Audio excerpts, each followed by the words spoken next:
What is up, Watch fam? Happy Friday, and welcome to this week's episode of Liquor Run. I am Christian from Theo and Harris, and this is my old man, Rolly. Dad, what are you wearing today? I'm wearing the Cartier tank watch in the step case. Yeah, it's beautiful. We just talked about this watch and Cartier as a brand.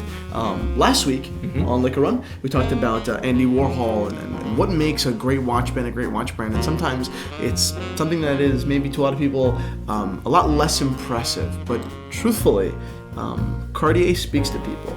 I am wearing an AP Royal Oak with complicated functions here. We have a dual time, we have power reserve, and we have date. Very serious watch that I'm very proud to own. Unlike your watch, this watch is available in the watch shop at theoandharris.com. Okay, so let's introduce the subject here. We're doing a collection review of a watch geek and teenage fan. Here's his collection. In a second, Rolex predominantly. He has an AP and a Panerai. He likes big watches, typically 40 millimeters and plus, and precious metals that say, like, this is an expensive watch. Right? And hey, I'm the furthest person to we ain't judging. To put down someone that's gaudy, because when I have a collection of watches, I'm the first guy to go to a solid gold Rolex or a platinum Rolex. Yeah. I happen to like it. Right? That's where I go. So before we do, what are we drinking, Daddy-O? A big thank you to our friend Rob Mara. Yeah. All right. He turned us on to this Jefferson's Ocean. Yeah. Is this called bourbon? It's bourbon, yeah. It's Kentucky. So this is an interesting concept. So they put some barrels on a boat. Yeah. And they put it out to sea. And this bourbon, this whiskey or bourbon, has weathered. If you go back to the 18th century, the 17th century, what people were doing to get booze back to England, right? Think about that, right? There's been a lot of hype around this. Yeah. We haven't had it before. I think you had it before. This is my first shot at it. Yeah. And I'm excited. Cool. Well, let's take a sip. Let's try this.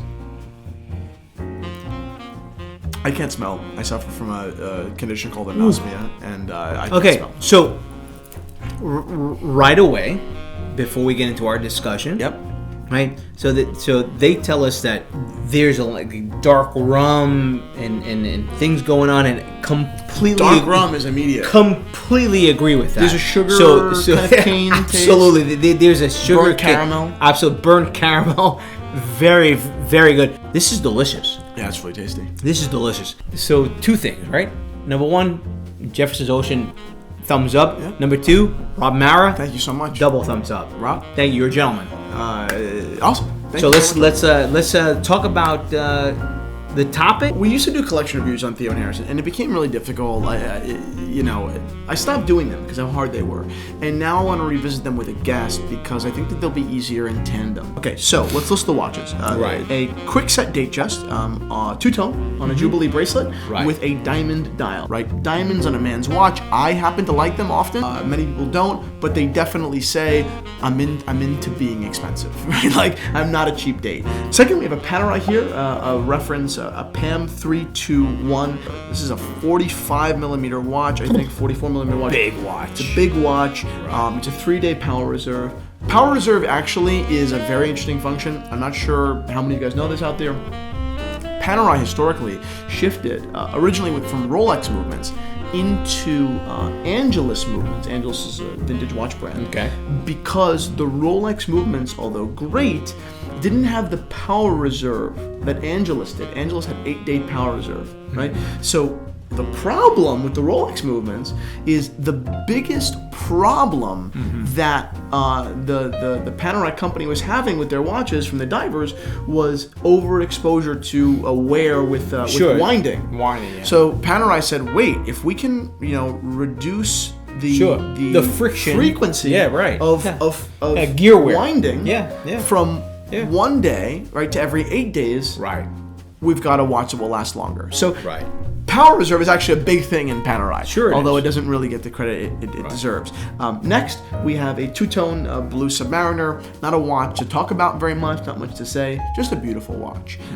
Next, we have a Hulk. Again, not a watch that you can say too much about, but it is a quintessential at this point Rolex Submariner. Great looking watch. Great looking watch. Yeah. Watch that retailed in the 9s, now trades in the 13s. Right. Gorgeous watch. Next, we have a stainless steel Daytona, which, although great, doesn't seem like it has the flash that we're about to see. In this AP Royal Oak Offshore Chronograph, the reference for me is far too long to read, but it's a big, blacked out watch. Yeah. For me, it's way too big. For me, it looks like something that would be on the wrist of like Dan Bilzerian, which Right. is a high stakes poker player that has sex on Instagram All right. with a bunch of hot women. God bless you. Next, Rolex Skydweller on a strap in rose gold. And last, we have a Rolex GMT Master in solid yellow gold. So that was the list. Right. But now to recap, you're talking again, to revisit, about expensive watches that say I'm expensive. Right. They're not, most of them aren't stealth, but then you have something like a Daytona, like the stainless steel Daytona, that is a fairly unassuming watch that doesn't seem to fit in. This is a high testosterone list. Yes. This is in your face. So- It's beautiful.